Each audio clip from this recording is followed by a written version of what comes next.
Margarita Simonyan spoke about a serious breast illness. The editor-in-chief of Russia Today and Kremlin Aid shared her condition on the state propaganda TV channel Rossiya 1 on September 7th. According to her, the surgery will be performed on September 8th. This week I was diagnosed with a terrible, serious illness. Tomorrow I have surgery right here under this medal. I still came...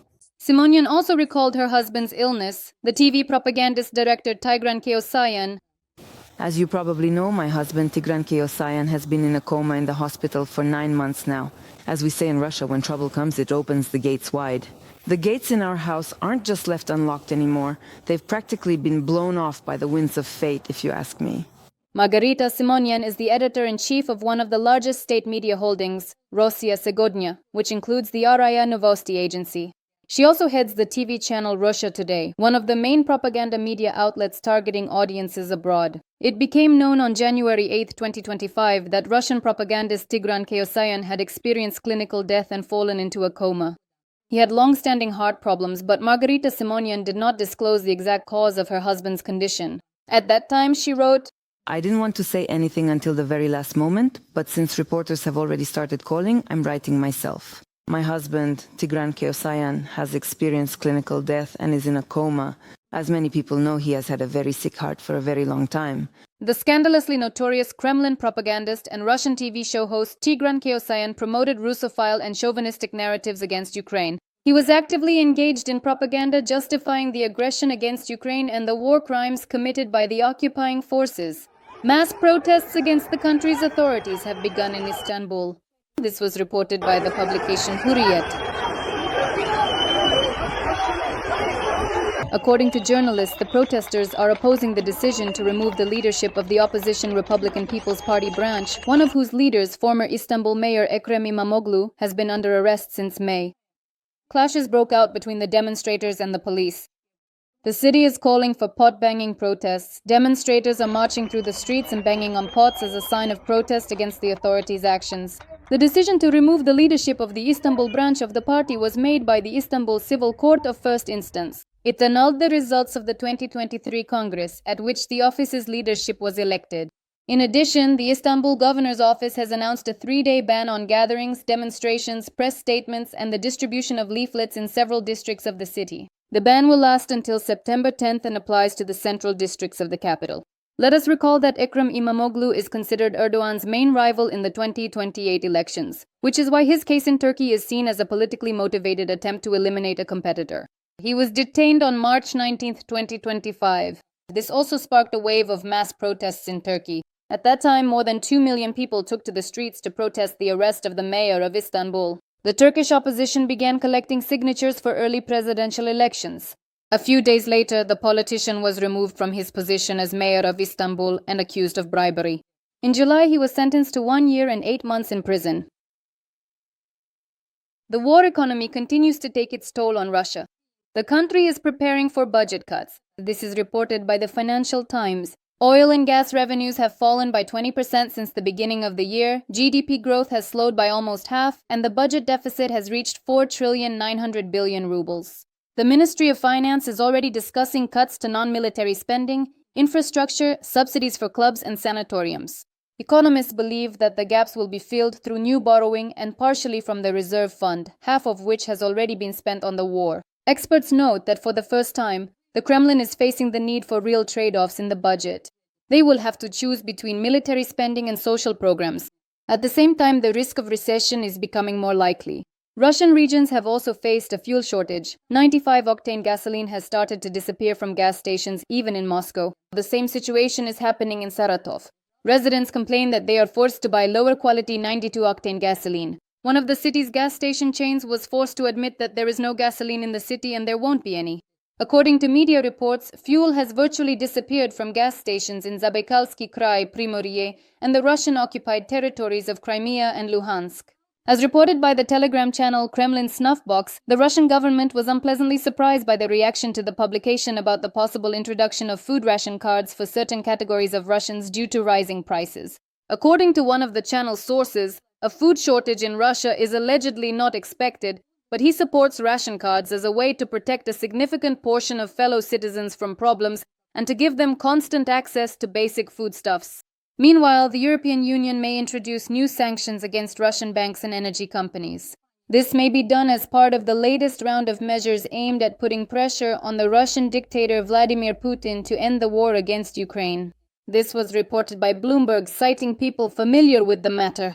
US President Donald Trump responded to the massive shelling of Kyiv by the aggressor country, which Russia carried out on September 7th. As CNN writes, the American leader stated that he is not pleased with the situation in Ukraine. According to him, "I'm not happy about what's happening there.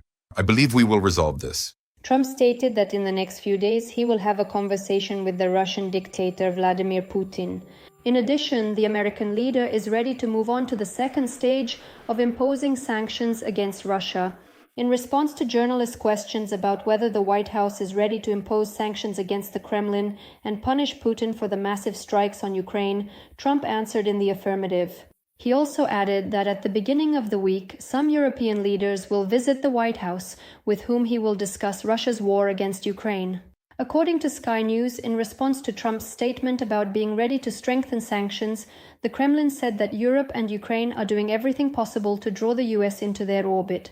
According to the publication, they also added that no sanctions will ever be able to force Russia to change its position. It should be noted that despite the efforts of Donald Trump and European leaders to achieve peace, Russia continues to ignore the peace process, intensifying its shelling of Ukrainian cities.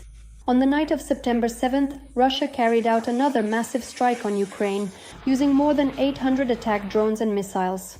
In particular, as a result of the attack, a 9-story residential building in the Sviatoshinsky district of the capital was partially destroyed from the 4th to the 8th floors. 3 people were killed there. Among them were a mother and her 2-month-old son. Ukrainian President Volodymyr Zelensky emphasized that Russia continues to kill when real diplomacy could have started long ago, committing a deliberate crime and prolonging the war. Commander-in-Chief of the Armed Forces of Ukraine, Oleksandr Syrsky, stated that Ukrainian forces are achieving successes in several areas of the front. On his Facebook page, he reported that in the Pokrovsk and Dobropilya directions, a significant portion of territory has been deoccupied. According to him, the Pokrovsk direction remains one of the most difficult. Over the past week, our units have repelled about 350 enemy attacks. It is here that the Russians have concentrated their main efforts and created the largest assault grouping, attempting to break through our defenses.